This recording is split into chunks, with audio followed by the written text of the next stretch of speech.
एक बार फिर से आप सभी का हमारे YouTube चैनल लर्निंग यूनिवर्स में बहुत बहुत स्वागत है। इस वीडियो में हम 8वीं क्लास के सामाजिक विज्ञान के मूल्यांकन कार्यपत्रक संख्या 2 आप देख रहे हैं, उसको पढ़ेंगे, जो कि 31 अगस्त के लिए है।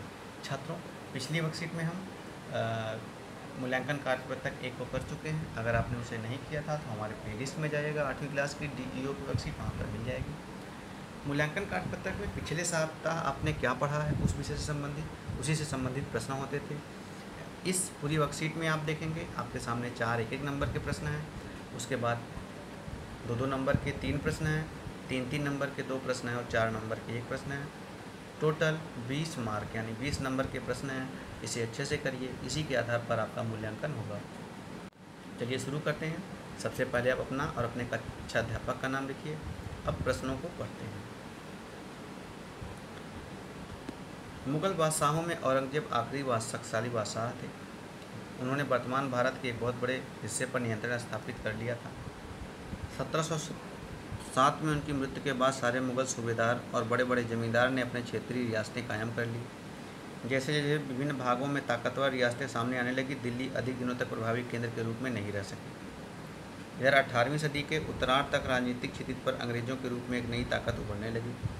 1600 ईस्वी में ईस्ट इंडिया कंपनी ने इंग्लैंड की महारानी एलिजाबेथ प्रथम से पूरब के व्यापार पर चार्टर यानी इजाज़तनामा हासिल किया।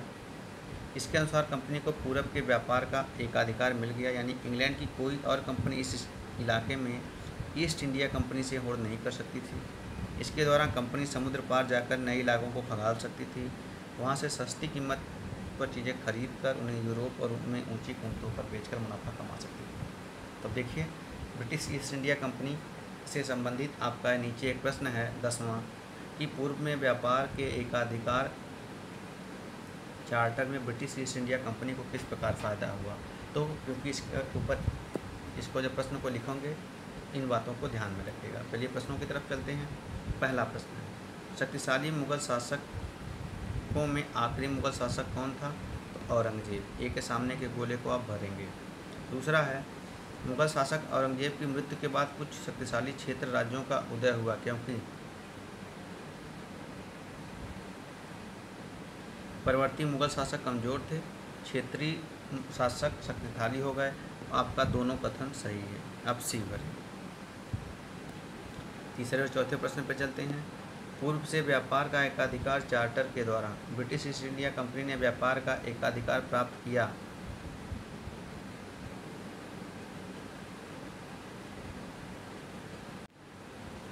भी यूरोप यानी इंग्लैंड यूरोप में है तो यूरोप से लिखेंगे।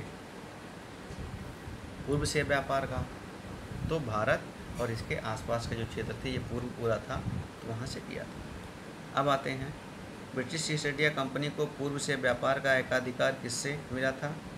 देखिए आपके सामने यहाँ पे किससे मिला था, महारानी एलिजाबेथ प्रथम,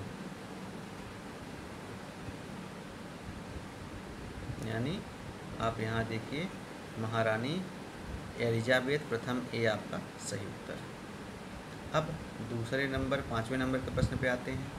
किन्हीं 2 भारतीय राज्यों का नाम लिखिए जिन्हें हड़प नीति के तहत ईस्ट इंडिया कंपनी में मिलाया गया था। तो देखिए हड़प नीति के तहत किसको मिलाया गया था, झांसी हो गया, सतारा,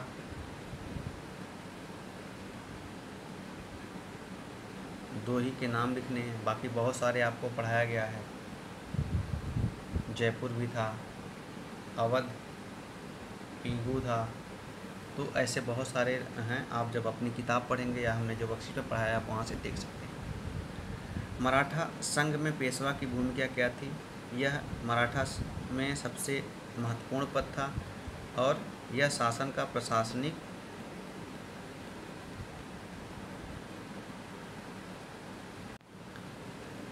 एवं सैन्य प्रमुख होता था। सैन्य प्रमुख होता था, इसे आप लिख लीजिएगा। प्रश्न नंबर 3 पर चलते हैं। इसे आप पॉज करके लिख के तब आगे बढ़िएगा छात्रों। इसके अलावा मैं बोल भी दे रहा हूँ तो आप सुन के भले लिख सकते हैं। अंग्रेज गवर्नर जनरल वारेन हेस्टिंग के द्वारा की गई 2 प्रशासकीय सुधार एक तो क्या था, न्यायिक सुधार, न्यायिक सुधार, और एक था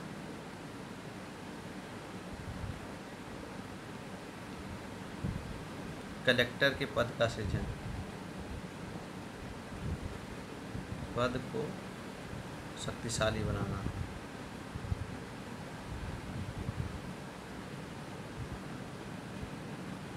बनाया या बनाना, इसमें क्या था, सारी शक्तियाँ कलेक्टर के हाथ में आ गई। न्यायिक शक्तियाँ में पता है दीवानी और फौजदारी मामलों को अलग अलग कर दिया गया, और उसने पूरा संहिता भी बनवा दी विधियों की, तो यह उसने सुधार किए थे। बस 2 ही लिखना है, तो आप पॉइंट में लिखिएगा, बहुत बड़ा मत लिखिएगा। बक्सर की लड़ाई के क्या महत्व थे? बक्सर की लड़ाई के 3 महत्व लिख दीजिए। पहली बात तो ब्रिटिश इंडिया कंपनी का भारत पर दबदबा, यानी एक सैन्य ताकत के रूप में स्थापित हो गई, सैन्य ताकत बन गई। दूसरा, उसे बंगाल और बिहार की दीवानी मिल गई, बंगाल बिहार की।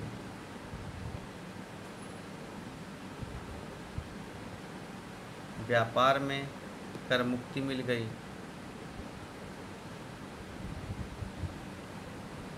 यह 3 आप लिख सकते हैं। इसके अलावा यह जो बक्सर का युद्ध था, ब्रिटिश शासन के स्थायित्व में समझ लीजिए एक बहुत महत्वपूर्ण स्थान है, क्योंकि इसके बाद ब्रिटिश सत्ता ने कभी पीछे मुड़कर हाथ नहीं देखा।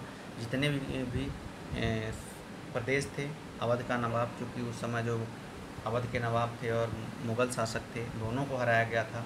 इलाहाबाद की संधि हुई थी, शाह आलम को हराया गया था। उस समय भारत का सबसे प्रमुख राज्य था। उसके हारने का मतलब मानसिक रूप से और सैन्य रूप से ब्रिटिश सत्ता का एक तरह से दबदबा रह गया, और उन्होंने धीरे धीरे अनेक नीतियों का प्रयोग करके पूरे भारत पर कब्जा कर लिया। ब्रिटिश ईस्ट इंडिया कंपनी द्वारा बनाई गई सहायक संधि के प्रावधान लिखना है। तो 3 प्रावधान लिख दिए। पहला, सहायक सेना रखनी होती थी, सहायक सेना रखनी होती थी, राज्य को सहायक सेना रखनी होती थी। सेना का खर्च उठाना पड़ता था, सेना का खर्च उठाना पड़ता था। एक रेजिडेंट रखना पड़ता था, रेजिडेंट रखना पड़ता था।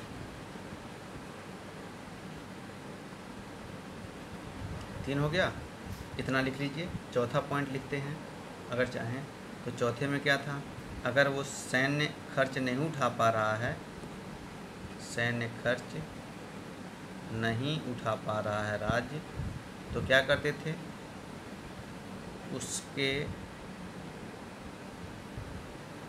राज्य के बड़े हिस्से पर कब्जा कर लेते थे अंग्रेज।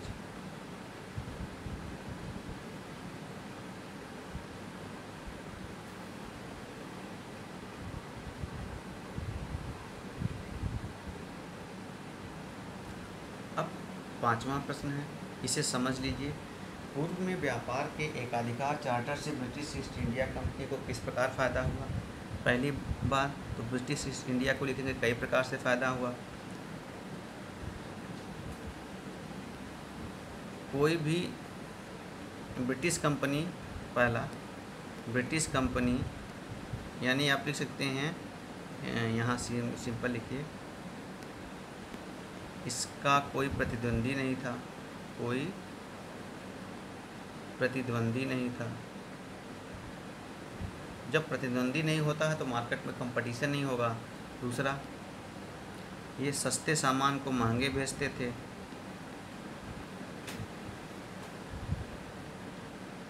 महंगे बेचे, खूब लाभ कमाया।